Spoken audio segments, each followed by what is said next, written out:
Préparez votre café, car je vais vous raconter une histoire folle de trahison, de vengeance et d'un retour que personne n'attendait. Ma femme belle, brillante et menteuse hors pair m'a trompé avec un directeur de projet arrogant de notre boulot. Je l'ai prise sur le fait et j'ai réduit sa carrière en cendres. Et vous ne le croirez pas, mais à la fin, quelque chose d'inattendu s'est produit. Mais commençons par le début. Je m'appelle Thomas. J'ai 32 ans maintenant, mais tout a commencé quand j'en avais 30. Je suis cadreur depuis presque 10 ans, un de ces gars dans l'ombre, réglant la lumière, cadrant les plans, veillant à ce que tout le monde soit parfait à l'écran tout en restant invisible. Ce n'est pas glamour, mais c'est un travail honnête. J'ai toujours aimé ça. J'ai rencontré Camille un mardi matin, fin avril. Elle est entrée dans la rédaction comme si elle en était la reine, 28 ans, rouge à lèvres éclatants, talons claquants sur le carrelage, une présence qui faisait taire tout le monde. Nouvelle recrue, journaliste tout juste sortie d'un stage prestigieux à Sciences Po. On a beaucoup bossé ensemble. Elle était vive, habile avec les mots, avec un flair pour les sujets qui captivent. J'aimais la voir travailler. Elle avait une flamme en elle, comme si chaque jour était un défi à relever. On a tout de suite accroché. Je l'aidais à préparer ses plans, ajuster l'éclairage pour ses interviews, suggérer des angles. Elle écoutait. Vraiment. Beaucoup de reporters se contentent de donner des ordres et ignorent les techniciens, mais pas Camille. Au début, c'était juste des pauses café et des blagues pendant les longues nuits de montage. Puis, des pizzas chez moi après un tournage tardif. Une nuit, elle s'est endormie, tête sur mon épaule, en regardant un vieux reportage. Je n'ai pas bougé pendant 1 heure. Quelques semaines plus tard, elle emménageait. On a pris un petit appart à Montmartre, près du studio. Rien d'extraordinaire, un vieux logement avec un parquet qui grince et un radiateur capricieux. Mais c'était à nous. On rentrait après le boulot, on commandait un kebab, et on trouvait un rythme simple. Confortable. 1 an après nos débuts, on s'est mariés. Sans chichi. Elle en robe bleu clair, moi en costume gris un peu froissé qui ne m'allait plus tout à fait. On a mangé des burgers et des milkshakes après. Elle a dit que c'était « romantique à la cool » et je l'ai cru. J'étais fier d'être son mari. Camille n'était pas juste belle même si elle l'était, avec ses yeux perçants et une voix qui rendait tout dramatique, mais elle était talentueuse. Intelligente. Audacieuse. Et je voulais la voir réussir. J'ai tiré toutes les ficelles possibles pour l'aider. Je lui ai décroché des créneaux le week-end à la télé, j'ai parlé au producteur pour qu'elle ait des sujets plus costauds. On n'avait pas beaucoup d'argent, mais on s'en sortait. On partageait les factures, on découpait des coupons, on évitait les sorties. Je faisais des petits boulots, filmant des mariages ou montant des vidéos pour des PME. Elle bossait dur, courant après des scoops, pitchant des idées folles pour se faire remarquer. On se battait. On croyait l'un en l'autre. Le soir, dans notre lit ou elle sur son téléphone à lire les actus, moi fixant le plafond où on parlait d'avenir. Où on serait dans 5 ans. La maison qu'on achèterait. Si on quitterait Paris pour un coin tranquille. Je ne le voyais pas à l'époque, mais avec le recul, je donnais tout pour la soutenir. Et elle me laissait faire. Pendant un temps, tout allait bien. Vraiment bien. Et puis, les choses ont commencé à changer. Mais j'y viendrai plus tard. Pour l'instant, sachez juste, cette première année, j'étais l'homme le plus heureux du monde. Je pensais construire quelque chose de solide. En fait, je construisais un château de sable. Au début, je n'y ai pas trop prêté attention. Juste des petites choses. Elle était distraite pendant le dîner. Je racontais une journée difficile mais Camille hochait la tête sans vraiment écouter. Parfois, elle ne levait même pas les yeux de son téléphone. Elle devenait agacée. Si je laissais une assiette dans l'évier, c'était une attaque personnelle.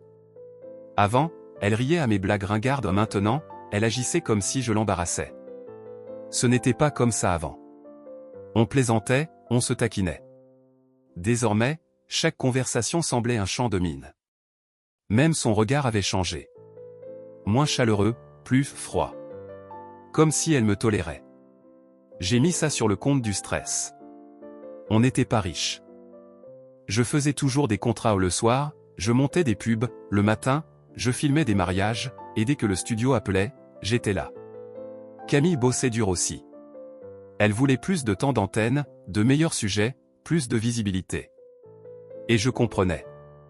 Elle était ambitieuse. Toujours été. Peut-être juste épuisée. Un vendredi soir, elle a dit qu'elle allait chez son amie Elodie pour une soirée entre filles. Rien d'inhabituel. Elodie et elle étaient proches depuis la fac. J'ai pensé à une soirée vin et série. Mais quand je lui ai écrit vers 21h pour lui demander si elle voulait que je passe la chercher, elle a répondu « Non, je reste chez elle. » Trop de vin. Elle n'est rentrée qu'à midi le lendemain. Quand elle est arrivée, ses cheveux étaient encore humides, comme si elle venait de se doucher, et elle m'a fait un sourire crispé, forcé. « Salut », a-t-elle dit, comme si tout était normal. Elle m'a embrassé sur la joue, par réflexe, pas par envie. J'ai remarqué qu'elle sentait différent. Pas son parfum habituel. Plutôt comme un gel douche d'hôtel chic trop fort, trop propre. Le genre en petite bouteille plastique. Ça s'est reproduit le week-end suivant. Et encore après. Toujours chez Elodie. Toujours à dormir là-bas. Toujours le même ton répété à son retour. C'est là que j'ai commencé à voir les signes. Elle ne laissait plus de petits mots. Plus de textos avec « je t'aime » ou « je sors ». Juste absente. Parfois, elle partait après que je me sois endormi, et je me réveillais dans un appart vide, avec un oreiller froid à côté de moi. Elle ne me demandait plus comment allait ma journée. On ne mangeait presque plus ensemble. Le plus étrange ? Elle se faisait belle pour ses soirées entre filles. Pas décontractée comme avant. Maquillage complet, cheveux bouclés, robe que je n'avais pas vue depuis des mois. Avant, Camille laissait ses clés sur le comptoir, son téléphone sur le canapé. Mais là, tout restait collé à elle. Elle emportait son téléphone à la salle de bain, le gardait sur ses genoux pendant qu'on regardait la télé. Si ça vibrait, elle tournait l'écran pour que je ne voie pas et disait « juste le boulot ». Elle a changé son fond d'écran, passant d'une photo de nous en montagne à un vague panorama de Paris. Une nuit, elle est rentrée plus tard que d'habitude après minuit. Je faisais semblant de somnoler sur le canapé, mais j'étais bien réveillé. J'ai entendu les clés tinter, la porte grincer, et c'est pas discret pour ne pas me réveiller. Elle est allée directement à la salle de bain, sans vérifier si j'étais debout. La porte s'est fermée, et l'eau a coulé longtemps. Quand elle est enfin venue au salon, je me suis redressé et j'ai demandé « longue soirée ?» Elle a sursauté, puis a forcé un rire. « Tu m'as fait peur ?» a-t-elle dit. Je ne savais pas que t'étais réveillé. Je voulais poser plus de questions. Mais je ne l'ai pas fait. J'ai juste hoché la tête et dit « content que tu sois là ». Elle a souri, mais son regard était vide. Au fond de moi, je savais que quelque chose n'allait pas. Quelque chose avait changé entre nous. Ce n'était pas juste le stress. Pas juste les longues heures. Je la sentais s'éloigner, centimètre par centimètre, jour après jour, jusqu'à ce que la femme à côté de moi sur le canapé semble une étrangère. Mais je me disais que c'était juste une mauvaise passe. Après tout, je l'aimais. Je croyais encore qu'on pouvait réparer ça. Que si je bossais plus dur, si je faisais plus mes preuves, tout s'arrangerait. J'avais tort. Tellement tort. C'était un samedi après-midi, début mai, quand j'ai décidé que je ne pouvais plus rester là à me poser des questions. Camille avait préparé son sac pour la nuit, enfilé une de ses plus belles vestes la beige avec des boutons dorés et des escarpins qu'elle réservait d'habitude pour les interviews ou les dîners chics. Son maquillage était parfait, discret mais soigné, comme sorti d'un magazine. Je lui ai demandé où elle allait, même si je savais ce qu'elle dirait. Chez Elodie. On fait une soirée vin entre filles, peut-être un film. Elle ne m'a pas regardé dans les yeux en disant ça. Elle a pris son téléphone, dit qu'elle rentrerait demain, et elle était dehors avant que je puisse répondre. J'ai attendu 5 minutes, peut-être 6. Mon cœur battait à tout rompre. J'avais la nausée, pas juste nerveux, mais quelque chose de plus profond. Comme si je savais déjà ce que j'allais découvrir sans vouloir l'affronter. Mais je devais le faire. Je ne pouvais pas rester dans cet appart pendant que la vérité me narguait, hors d'atteinte. Je suis monté dans ma voiture et je l'ai suivi. Je restais à quelques longueurs de voiture, gardant mes distances. J'ai coupé la musique, baissé les vitres à moitié pour rester alerte. Chaque feu rouge était un test. Je ne voulais pas qu'elle me repère, mais je ne voulais pas la perdre non plus. Plus on s'éloignait du quartier d'Elodie, plus mes mains serraient le volant. Elle n'est pas allée vers la banlieue où vivait Elodie. Elle a roulé vers le centre, vers le Marais, ce coin de Paris avec des cafés branchés, des librairies qui servent du vin, et des hôtels de charme aux noms comme l'Olivier ou le Velours. Camille s'est garée dans une rue latérale et a continué à pied. J'ai trouvé une place de l'autre côté et j'ai observé depuis ma vitre teintée. Elle s'est arrêtée devant un petit café. Et puis il est arrivé. Antoine. Directeur de projet à succès. Un des cadres de notre chaîne. Il avait bossé avec elle sur un documentaire quelques mois plus tôt. Je me souvenais de lui à la quarantaine, cheveux poivre et sel, costume sur mesure qui coûtait probablement plus que mon loyer. Il parlait avec une assurance tranquille. Le genre de type toujours un pas devant. Je les avais vus interagir au boulot, mais rien n'avait jamais déclenché d'alarme. Ils se sont enlacés. Pas un câlin rapide d'amis. Ça a duré. Puis elle a pris sa main. Je les ai vus entrer dans le café, doigts entrelacés. Je suis resté là, abasourdi, sans vraiment réaliser. Le monde semblait silencieux, malgré le bruit des voitures. Ils sont restés là-dedans une trentaine de minutes. Je gardais mes distances, observant de l'autre côté de la rue comme un fantôme. Tout le temps, ils se touchaient d'une manière ou d'une autre.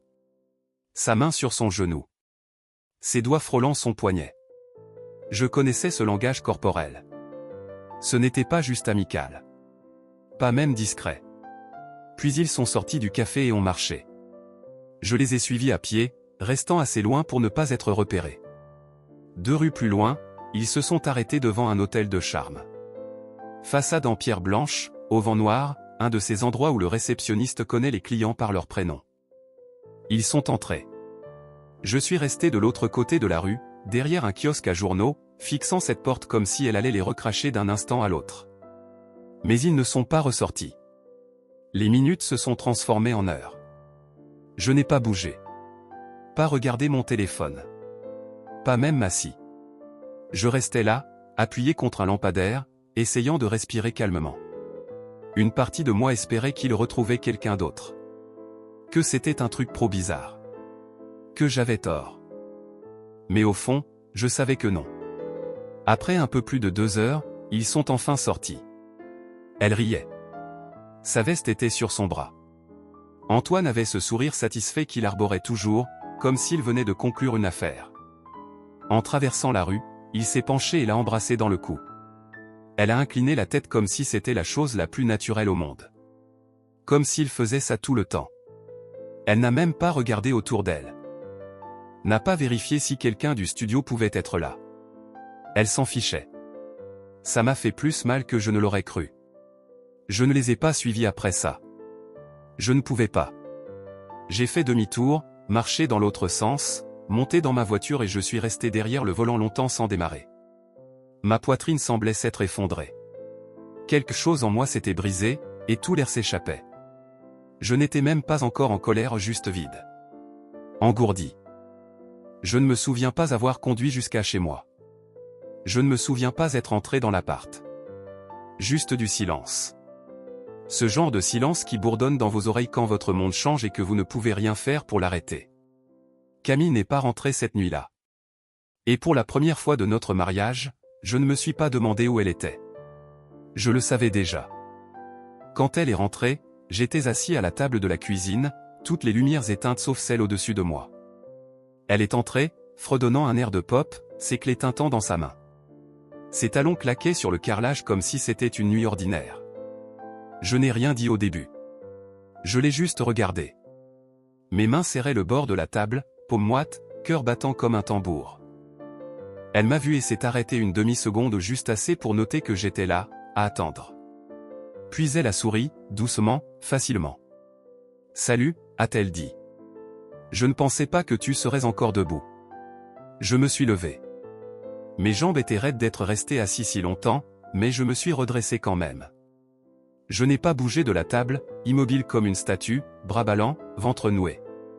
J'ai tout vu, ai-je dit calmement. Elle a cligné des yeux. Le café. L'hôtel. Lui. Un instant, j'ai cru qu'elle allait faire semblant. Qu'elle jouerait la surprise, qu'il y aurait des larmes ou de la culpabilité. Mais non. Elle n'a même pas tressailli. Elle a juste incliné la tête, changeant son poids d'un pied à l'autre comme si elle choisissait une veste, et a dit, si tu sais, tu sais. Et alors? Divorçons. J'en ai marre d'être fauché. C'était tout. C'est tout ce qu'elle avait à dire. Pas d'excuses. Pas de justification. Pas de geste vers moi, pas de tentative d'explication. Elle a jeté notre mariage à la poubelle comme un ticket froissé. Je suis resté là, abasourdi, pendant qu'elle allait au frigo, prenait une bouteille d'eau, buvait une gorgée et s'appuyait contre le plan de travail comme si c'était une conversation banale. Je suis fatigué depuis longtemps, a-t-elle ajouté, sans me regarder. On est bloqué. Et j'ai besoin de plus que ça. Ça, ai-je répété. Elle m'a regardé alors, les yeux perçants, la bouche pincée. Tu crois que monter des vidéos de mariage le week-end et attendre les appels du studio va suffire pour toujours? Je n'ai pas signé pour jouer à la dinette avec quelqu'un qui peut à peine payer la moitié du loyer. J'ai des ambitions. Tu veux dire qu'Antoine a des ambitions? Ai-je rétorqué avant de pouvoir m'arrêter. Elle n'a même pas nié. Juste haussé les épaules. Peut-être. Il a un vrai avenir. Il est respecté. Et il fait avancer les choses. Il n'est pas juste derrière la caméra où il dirige le spectacle. J'avais l'impression d'avoir pris un coup. J'ai agrippé le dossier de la chaise devant moi pour rester stable. Alors c'est tout? Ai-je demandé. T'as fini? Comme ça? Elle a soupiré, comme si elle en avait marre de se répéter. Je n'ai pas trompé pour te faire mal. Je l'ai fait parce que j'avais besoin de sentir que j'avançais. Et oui, peut-être que je ne t'aime plus depuis un moment. Je ne savais juste pas comment le dire. Tu aurais pu me parler, ai-je dit, la voix brisée. Tu aurais pu dire quelque chose ou n'importe quoi. Elle m'a enfin regardé dans les yeux. Et ça aurait changé quoi?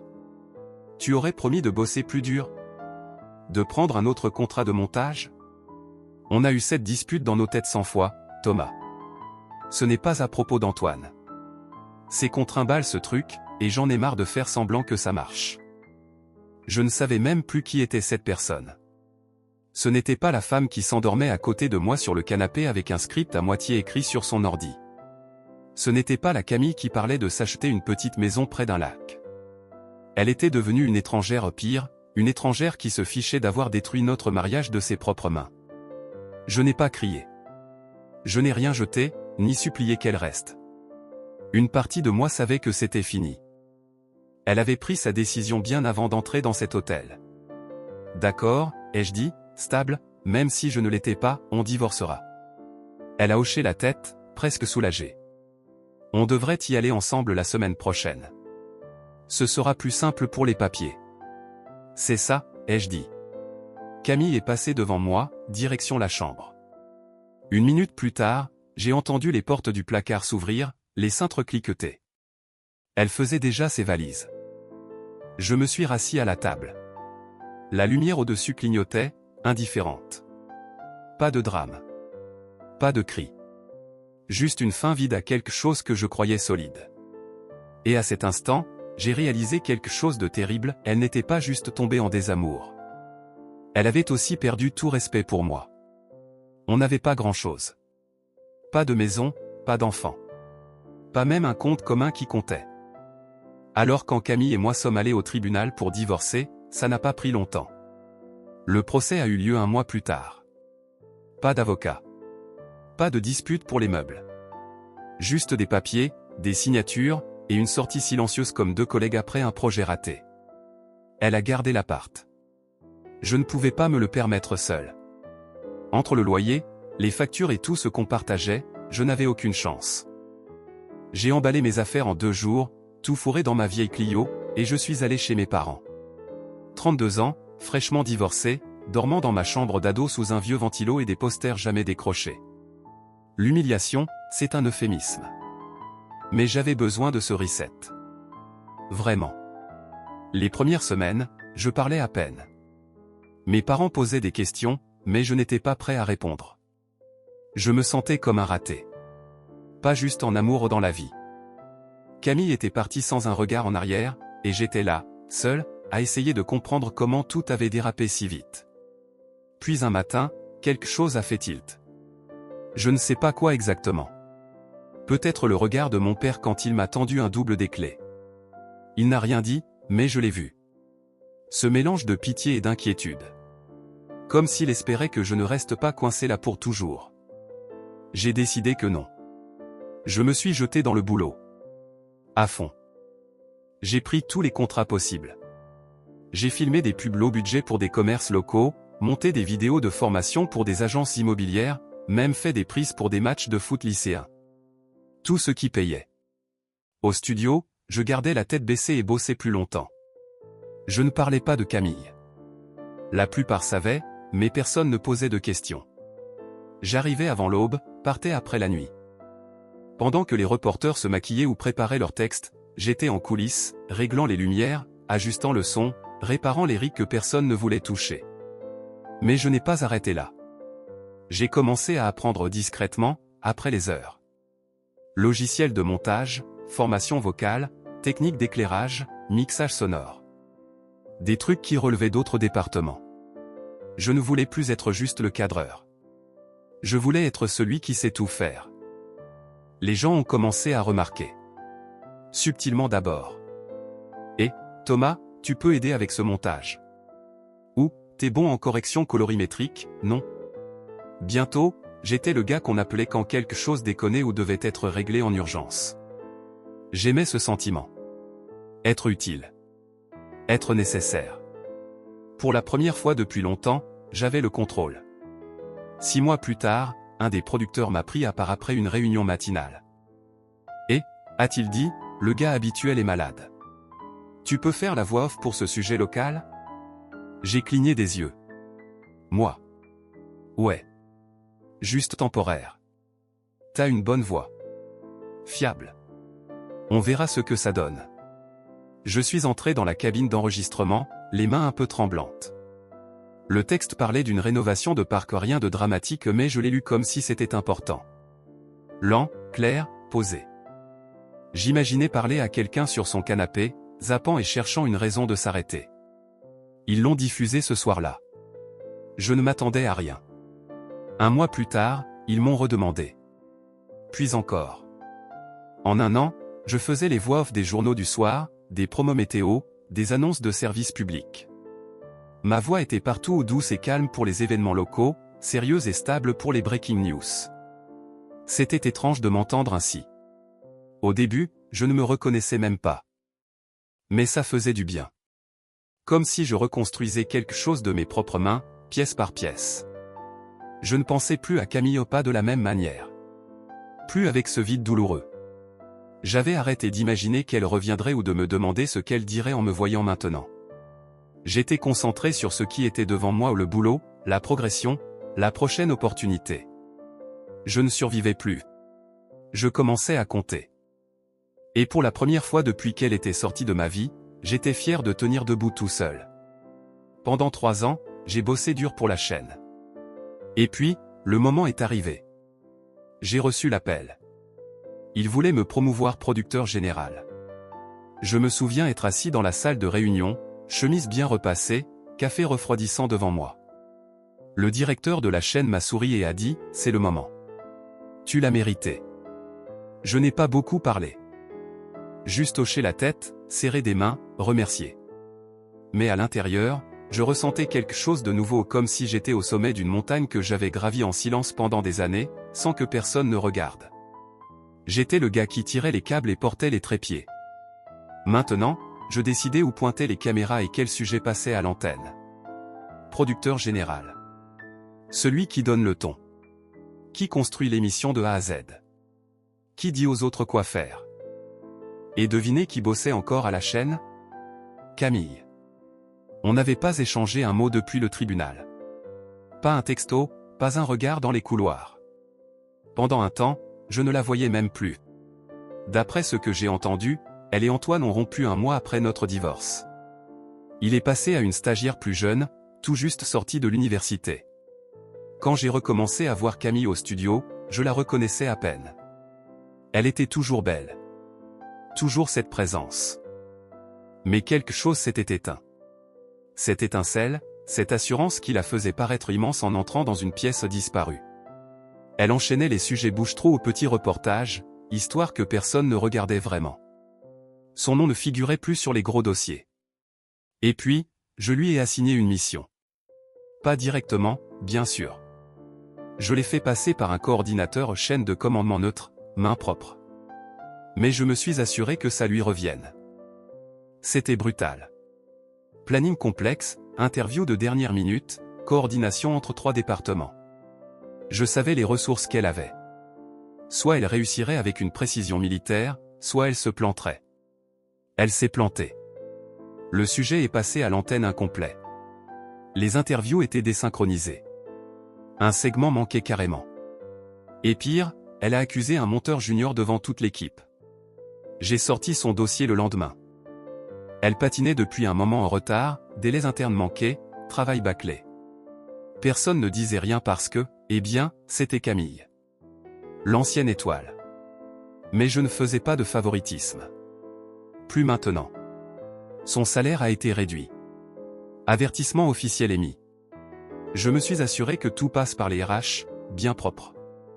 2 semaines plus tard, je lui ai donné une autre mission. Plus simple, mais juste assez de pression pour tester sa rigueur. Elle l'a rendue en retard.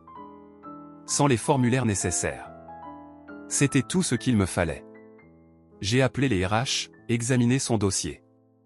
J'ai construit un historique en béton. Vérifié les directives, les protocoles. Je connaissais les règles. Et elle en avait enfreint juste assez pour me donner un motif. J'ai demandé son licenciement. Sans drame. Juste du business. Ce n'était pas vraiment de la vengeance. C'était de la responsabilité. Il y a des années, j'avais tout donné pour la hisser. Et elle m'avait écrasé pour grimper plus haut. Maintenant, j'étais celui qui tenait l'échelle et elle glissait. Quand les papiers ont été déposés, je n'ai rien dit. J'ai laissé les coordinateurs annoncer la nouvelle. Propre. Professionnel. Froid, peut-être. Mais pas cruel. J'attendais une réaction. J'en ai eu une. Le lendemain matin, elle était à la porte de mon bureau. Cheveux en désordre, yeux rouges, tenant une enveloppe comme si c'était la seule chose qui la retenait au sol. « Je peux te parler ?» a-t-elle dit, voix basse. J'ai hoché la tête, m'adossant à ma chaise. Elle est entrée, a regardé autour d'elle comme si c'était un territoire inconnu. En vérité, elle n'était jamais venue dans mon bureau. Elle a posé l'enveloppe sur mon bureau, puis m'a regardé, vraiment regardé, pour la première fois depuis des années. « Tu n'as pas à faire ça ?» a-t-elle dit. Je n'ai pas répondu tout de suite. Je l'ai juste observé. J'ai fait des erreurs, a-t-elle dit, des larmes montant. Je sais. Mais tu ne peux pas m'effacer comme ça. Je me suis penché, lent et calme. Tu t'es effacée toute seule, ai-je dit. J'ai juste officialisé. Ses yeux se sont baissés. Elle est restée là une seconde, puis est partie, sans un mot. La porte s'est fermée. Silence. J'ai regardé l'enveloppe qu'elle avait laissée. Son dernier sujet. Toujours inachevé. Ça n'a pas pris longtemps pour qu'elle revienne. 3 jours, précisément. J'étais dans mon bureau, à revoir le planning de l'émission du soir. Juste un jour rempli de décisions et de délais jusqu'à ce que j'entende un léger toc. J'ai levé les yeux, et elle était là. Camille se tenait dans l'embrasure, bras enroulés autour d'elle comme si le froid l'avait suivi. Ses yeux étaient rouges. Pas le genre gonflé, théâtral au plus profond. Elle semblait épuisée, comme si tout le poids du monde s'était abattu sur elle d'un coup. Je n'ai rien dit au début. Juste m'adossé à ma chaise et attendu. Elle est entrée lentement, a fermé la porte. Elle n'a pas pris de chaise. Elle est restée là, figée, quelques secondes. Je suis désolé, a-t-elle dit, sa voix se brisant sur le second mot. Je n'ai rien répondu. Elle s'est approchée, c'est pas incertain, comme si elle avançait vers un inconnu. Elle s'est arrêtée à quelques pas de mon bureau et m'a regardé. Vraiment regardé. Je voyais sur son visage quelque chose s'était brisé. Peut-être depuis longtemps, et elle n'avait plus de quoi recoller les morceaux. J'ai fait une erreur, a-t-elle murmuré. Je le sais maintenant. Je n'ai toujours rien dit. Ses mains tremblaient. Elle a tenté un de ces sourires faibles, humides, qui n'atteignent pas les yeux. Pas en tant que femme, a-t-elle ajouté vite. Je ne demande pas ça. Je sais que c'est fini. Mais, s'il te plaît. Ne me détruis pas. Ne mets pas fin à ma carrière comme ça. Elle s'est mise à pleurer. De vraies larmes. Ses épaules tremblaient, et elle pressait ses paumes contre ses joues comme pour arrêter le flot. Ça n'a pas marché. J'ai travaillé si dur, a-t-elle dit. C'est tout ce que j'ai. Elle s'est avancée autour du bureau, posant doucement sa main sur mon avant-bras, comme avant quand elle voulait quelque chose, plus de temps, plus d'aide, plus de compréhension. Elle s'est penchée légèrement, baissant la voix comme si nous étions seuls au monde. Le même ton qu'elle utilisait quand on partageait un lit et qu'on riait de pitch ridicule devant des plats à emporter. Thomas, a-t-elle dit, presque un chuchotement. Allez, tu me connais. J'ai fixé sa main sur mon bras, puis son visage. Oui, je te connais, ai-je dit. C'est bien le problème. Elle a tressailli. Je me suis levé et ai doucement retiré sa main. Tu penses pouvoir revenir dans cette pièce, ai-je dit, voix basse mais ferme, jouer de ton charme, dire les bons mots, et je vais oublier ce que t'as fait. Mais ça, c'est la punition que t'as méritée. Tu pensais que ta trahison disparaîtrait? Non. Et ton échec non plus. Elle s'est tue. Son menton tremblait, et elle secouait la tête, comme si elle n'arrivait pas à croire que ça arrivait. Tu ne peux pas penser ça, a-t-elle dit. Tu ne ferais pas vraiment, je l'ai déjà fait. C'est là que son visage a changé. La tristesse s'est muée en désespoir. Elle a agrippé le bord de mon bureau comme pour se retenir et s'est penchée. Je ferai n'importe quoi, a-t-elle dit. S'il te plaît, Thomas. Ne fais pas ça. Je n'ai pas de plan B. Je n'ai personne d'autre. Ne me jette pas, je ne t'ai pas jeté, ai-je dit platement. Tu l'as fait toi-même. Elle s'est effondrée sur la chaise en face, sanglotant. Je l'ai laissée là un moment, la laissant sentir le poids de tout ça. Puis j'ai pris le téléphone et appelé la sécurité.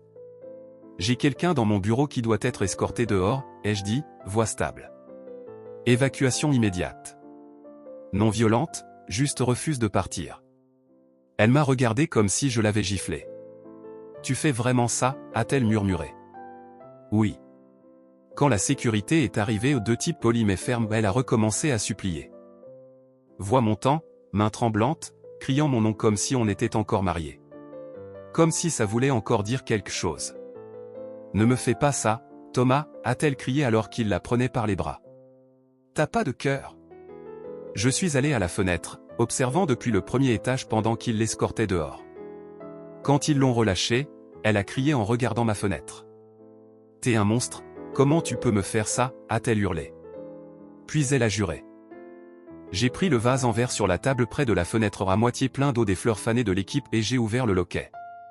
Elle criait encore quand j'ai incliné le vase et versé l'eau. Ça a éclaboussé ses épaules, trempant ses cheveux, son manteau, son sac. Sors de ma vie, traîtresse, ai-je dit assez fort pour que les gens entendent. Elle s'est figée. Le hall s'est tu un instant. Puis elle s'est tournée, tête baissée, et a marché en silence. Et j'ai fermé la fenêtre. C'était la dernière fois que j'ai vu Camille. Elle a disparu après ce jour. Pas d'appel. Pas d'email.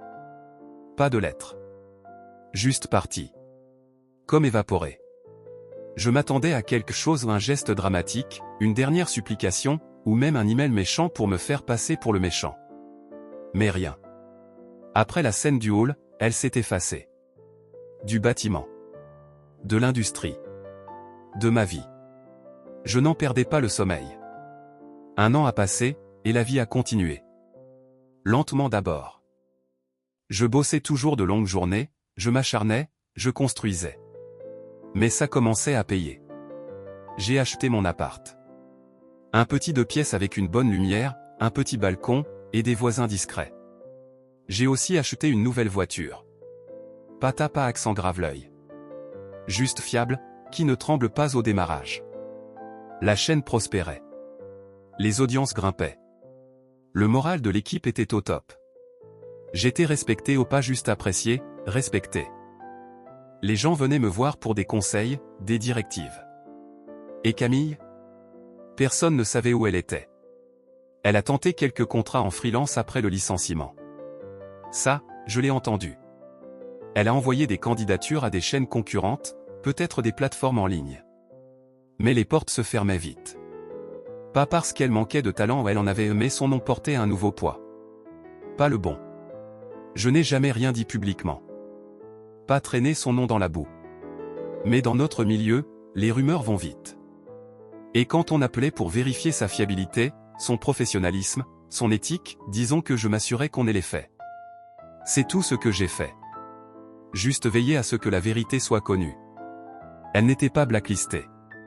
Pas techniquement. Mais disons que son CV finissait au bas des piles. Certains diraient que je suis allé trop loin. Peut-être.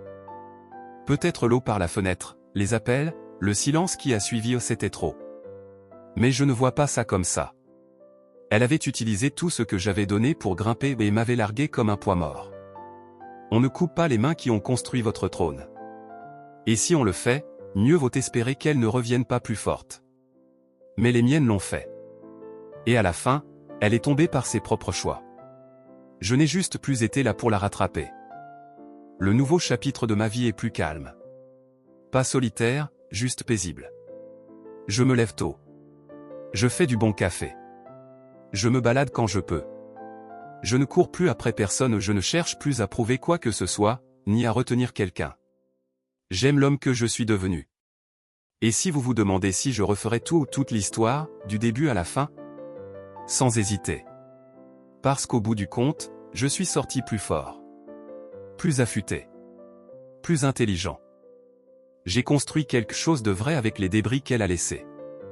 Et je suis toujours debout. Partagez votre avis dans les commentaires, pensez-vous qu'en détruisant la carrière de sa femme, le mari ne l'a pas puni sévèrement? Si vous avez aimé cette histoire, abonnez-vous à la chaîne et laissez-nous un « j'aime ».